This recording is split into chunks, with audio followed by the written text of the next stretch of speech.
देवो महेश्वर गुरु साक्षात् परम ब्रह्मा तस्मै श्री गुरुवे नमः।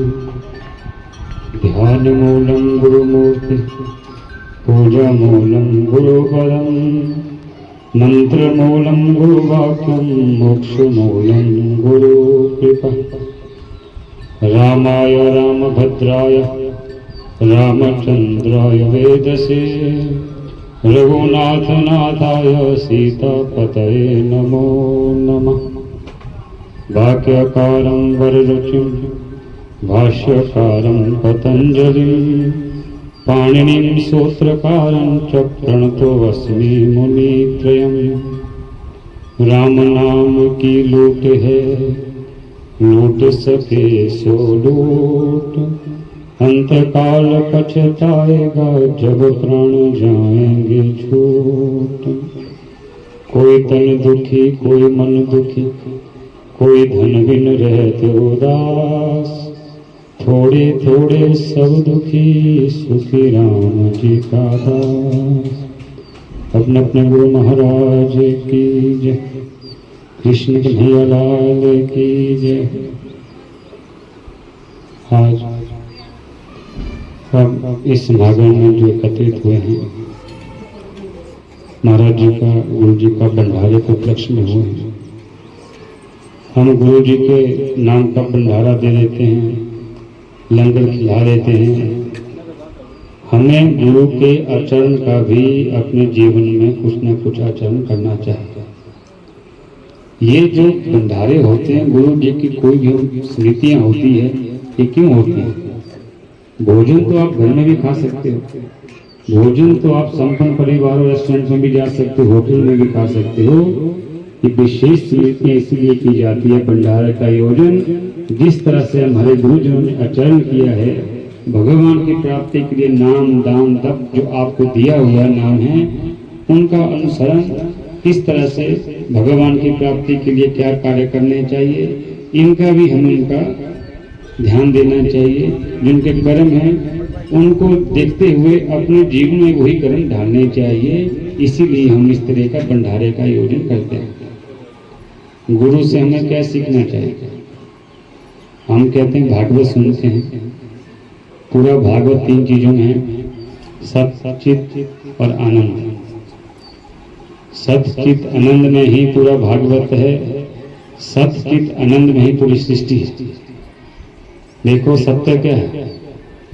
सत्य समय कौन अवगत करवाता है? पहला गुरु माता कह गई है। जब बच्चा माता के पास होता है, संस्कार देते हैं, तो सत्य का ही ज्ञान अपने बच्चों को करवाती है। हमेशा माता चाहती मेरा बच्चा हमेशा सत्य बोले। जब वो पढ़ाने जाती है, क्या बोलते हैं? बेटा मेरे पास मैं सत्य बताऊं, जो भी हो मुझे सच सच बताऊं। सत्य का ज्ञान हमेशा माता देती है। इसीलिए कोई भी संसार में जो प्राणी है, पहली गुरु उनकी माता ही है। चित्त होता है मन, मन जो है मौन विचलित है। मन को एकाग्रचित करने के लिए हर किसी का मन एकाग्र नहीं होता है। चित्त को एकाग्र करने के कथा सुनते हैं, प्रवचन सुनते हैं। जब बार बार हम कथा प्रवचन सुनते रहते हैं संतों के माध्यम से, किसी ब्राह्मणों के माध्यम से, तो हमारा जो चित्त है वो निर्मल हो जाता है। जब चित्त निर्मल हो जाता है तभी हम भगवान का नाम अच्छी तरह से सुमिरन कर सकते हैं। आज आप देखते हैं कोई सुबह ऑफिस जाता है, वो हनुमान चालीसा ऐसे पढ़ता है जैसे पति कितनी स्पीड से पढ़ता है। क्यों? उसने उसको पूरा करना है। उसके दिमाग में ये नहीं है कि भगवान की मैं कृपा चाहता हूँ, वो भगवान पे चाहता है मैं एहसान कर रहा हूँ कि मैंने पूरी हनुमान चालीसा पढ़ी है। बस अपना को सेटिस्फेक्शन करता है कि मैंने आज भगवान चालीसा पूरी पढ़ी है। तो चित्त जो होता है, चित्त बार बार कथा श्रवण करने से, बार बार संतों की वाणी सुनने से, जब हम अच्छे श्रवण करते हैं, अच्छे प्राणों के सुनते हैं, तो हमारा चित्त निर्मल हो जाता है। चित्त जब निर्मल हो जाता है, जब आनंद की अनुभूति होती है। आनंद गुरु सीखना चाहिए, संतों से आनंद सीखना चाहिए। आनंद किसमें है? त्याग में। जब आपके हृदय में जब तक त्याग की भावना ना हो, आप आनंद नहीं पा सकते, न अच्छी नींद पा सकते। आनंद का जो सीखना है गुरु से सीखना चाहिए कि अनंत की अनुभूति कैसे होती है। इसका प्रत्यक्ष उदाहरण है क्या? त्याग।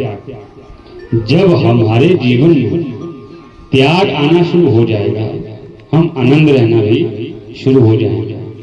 आप कभी सोचना, हमारे पास बहुत सी प्यारी चीजें होती हैं, किसी के पास मोबाइल है, कोई विशेष चीजें हैं, हम हमेशा अपने साथ रखते हैं, तिजोरी की चाबी स्मरण में रखते हैं। जब नींद आ जाती है, आपको कुछ अनुभव होता है कि मेरी चीज कहाँ है? चाहे जितनी अच्छी गाड़ी क्यों ना हो आपके पास, आप जब तक आप चल रहे हैं, फिर रहे, जब तक आंख खुली है, तब तक उसको आपको आसक्ति है। जब आपको नींद आ जाती है, चाहे वो एक क्षण के लिए आए, चाहे वो 2 घंटे के लिए आए, आप अपने रिश्ते, नाते, जगह, जमीन, घर में कहाँ हूँ, क्या हूँ, कभी आपको अनुभव हुआ? ही हमें अनुभूति होती है कि मृत्यु भी ऐसी है।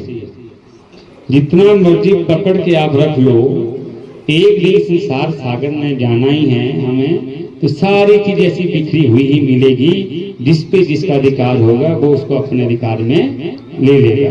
इससे हमें शिक्षा लेनी चाहिए। जितना हम त्याग कर सके, जितना हम अपने पास कम से कम समय हो, कम से कम साधन का हम अपने पास रखें, हमें उतने ही ज्यादा हमें क्या होगा?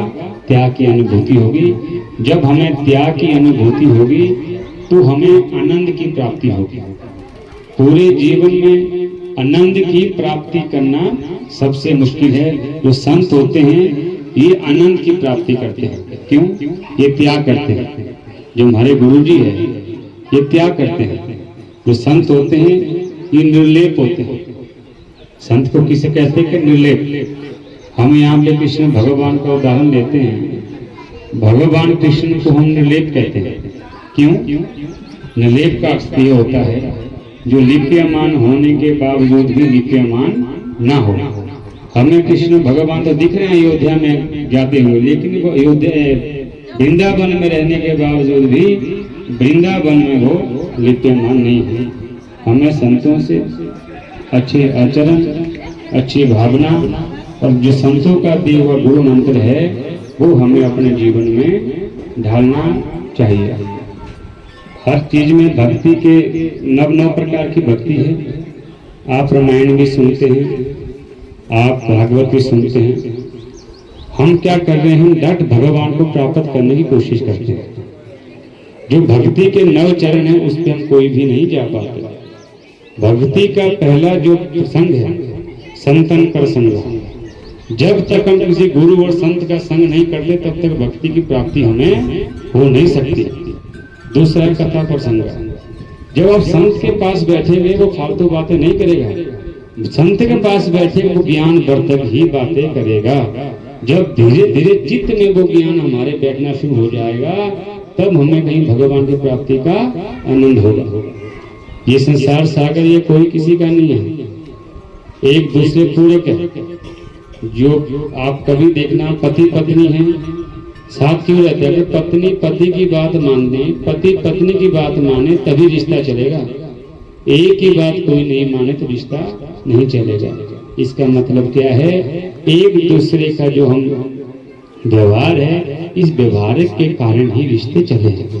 हम प्राय कहते हैं घर में कैसे रहना चाहिए। घर तो बहुत बड़े बड़े बना दिए। पहले क्या था? आज से 30 साल पहले घर छोटे थे, परिवार ज्यादा था, एक दूसरे को समझते थे, इकट्ठे खाना खाते थे। इसमें बहुत बड़ा एक लॉजिक है। जब कोई परिवार इकट्ठे खाना खाता था उस टाइम किसी ने कम खाना खाया, माता को पता होता था कि मेरा बेटा कितनी रोटी खाता है, कुछ कम खाए, उसी टाइम बोलते बेटा आपको कोई प्रॉब्लम है, कोई परेशानी है। समझते थे वो कि परिवार इकट्ठे। आज क्या है? बहुत बड़े बड़े घर बना दिए, रहने वाले एक दो ही है। कोई 7 बजे खा रहा है, कोई 8 बजे खा रहा है, किसी का खाने का कोई पता ही नहीं है। घर बनाना अलग बात है, उसके अंदर रहना कैसे है ये सीखिए। रामायण सब देखते हैं, सब सुनते, यूट्यूब का जमाना है, उसमें क्या मिलता है? भाई भाई कैसे रहना चाहिए, गुरु शिष्य की कैसी परंपरा होनी चाहिए। 2 मिनट के लिए उस टाइम के आंसू बहा देते हैं कि बहुत अच्छा राम भगवान ने किस तरह से अपने भाई के साथ निभाया है संबंध, लेकिन उसके 5-7 मिनट बाद हम भूल जाते हैं। इसलिए हम क्या चाहते हैं? तभी कहते जो बच्चे हैं खुद हो कभी कोई मठ में आया करो, मंदिर जाया करो, गौशाला जाया करो। आप कभी देखना, जो माँ बाप अपने छोटे बच्चे को 12 साल तक मंदिर ले जाते हैं, बच्चा चाहे किसी भी कंट्री में हो, कहीं पे भी हो, जो 12 साल का जो माता पिता के साथ भ्रमण किया उस बच्चे का होता है, वो कोई भूल नहीं पाता। वो कई बार कहता है, हमारे मठ में कई आदमी आते, महाराज जी हम गुरु जी के साथ कम से कम माता पिता के साथ आज से 40 साल पहले आए थे, लेकिन इस स्मृति हम अभी तक भूल नहीं पाए। क्यों? उनके माता पिता का चरण था, वो 10-12 साल तक बच्चों को मंदिर ले जाते थे। इससे क्या होता है? मंदिर जाए कृपा बढ़ती है, मन हमारे होता है, मन स्ट्रांग होता है। आज हमारी स्थिति होगी, आज हम अपने बच्चों को कुछ कह नहीं पा रहे, डर लग रहा है कि बच्चे को जोर से बोलूं, ऐसा नहीं हो मेरा बच्चा आत्महत्या कर ले। आप दिमाग में तो बहुत तेज बना रहे बच्चों को, आत्म बल उनमें जीरो है। आत्म बल आप पढ़ाई से नहीं बढ़ा सकते, आत्म बल गुरु के शिष्य चरणों में या मठों में हमें आत्म बल मिलता है। आज बहुत से घर देखे महाराज जी, बच्चे चौकी लगा के बैठ नहीं सकते, बड़े बड़े घर है, वो चौकी लगाकर खाना खा नहीं सकते आज। क्यों? घर में डाइनिंग टेबल आ गई। सोचिए उनके, अब तो ऐसा है कि 50-60 साल में गोडे बैठ गए, उनके गोडे तो बचपन से ही बैठे हैं। कभी तप करना हो, दान करना हो, अपने माता पिता का संस्कार करना, बैठ ही नहीं पाएंगे वो। जब तक आसन सिद्ध ना हो तो कैसे भगवान की प्राप्ति होगी? बड़े बड़े राजा हुए, बहुत बड़े बड़े महात्मा हुए, वो तो सोने चांदी के बैठ के भगवान का अनुसरण करते थे, लेकिन भगवान की प्राप्ति कुछ हमारे नियम बनाए हुए साधु संतों ने, जब तक चौकड़ी लगा के हम बैठना आसन सिद्ध नहीं कर सकते, तब तक हमारी पूजा भी परिपूर्ण नहीं होती। अपने बच्चे को कोशिश करो, आप कितने संपन्न क्यों ना हो, 10, 12, 15 साल तक अपने बच्चों को भूमि के ऊपर बैठ के भोजन कराया करो, ये बहुत जरूरी है। आज उल्टा हो गया है, मैं कई बार हर जगह कह चुका हूँ, डर का माहौल है, पूरी दुनिया डर के माहौल से, भय में सब। बड़ा आदमी क्या सोचता है कि मैं कहीं छोटा नहीं बन जाऊं, मुझे कोई ऐसा लॉस ना हो जाए कि मेरी पूरी जो धन संपत्ति खत्म हो जाए, मैं गरीब बन जाऊं। रिस्ट पुष्ट क्या सोचता है जो बॉडी बिल्डर जिम जाते हैं कि मेरी बॉडी में ऐसी बीमारी न लग जाए कि मैं बिल्कुल ये ताकत मेरी खत्म हो जाए। हर माहौल डर में ही है, तो इसीलिए डर में पूरा जगत है। डर से बाहर निकालने के लिए भगवान का नाम है। हमें भगवान पे कैसा विश्वास करना चाहिए, जिस तरह से प्रहलाद जी ने किया। गुरु आजकल सब जगह गुरु है, हर 10 मिनट बाद, 10 किलोमीटर के बाद कोई ना कोई महात्मा बैठा हुआ है, हर 10 मिनट के बाद। गुरु को सोच समझ के बनाना चाहिए। उस गुरु के पास कम से कम 50 बार जाओ कि आप मन का संशय, आपका जो ज्ञान है, आपका जो क्वेश्चन है, क्या वो गुरु उसका समाधान कर रहा है कि नहीं कर रहा है। भगवान की प्राप्ति के लिए कैसे आपको अनुसरण करवा रहा है, ऐसे गुरु का हमें साथ देना चाहिए। ऐसे गुरु से अगर हमें गुरु दीक्षा ली होगी, नित्य ही भगवान की प्राप्ति हमें करवा सकते हैं। जिस गुरु को पता ही नहीं भगवान क्या है, वो अपने शिष्य को भगवान के पास कैसे ले जाएगा। एक होता है दिखावा, जरूरी नहीं कि भगवा कपड़े पहन के मैं भगवान की प्राप्ति कर सकूं, ये तो कोई भी पहन सकता है। आप संत बन के, आपके अंदर संतत्व कितना भरा हुआ है, ये कपड़ों से, दाढ़ी मूछें बढ़ाने से नहीं आएगा, तिलक लगाने से।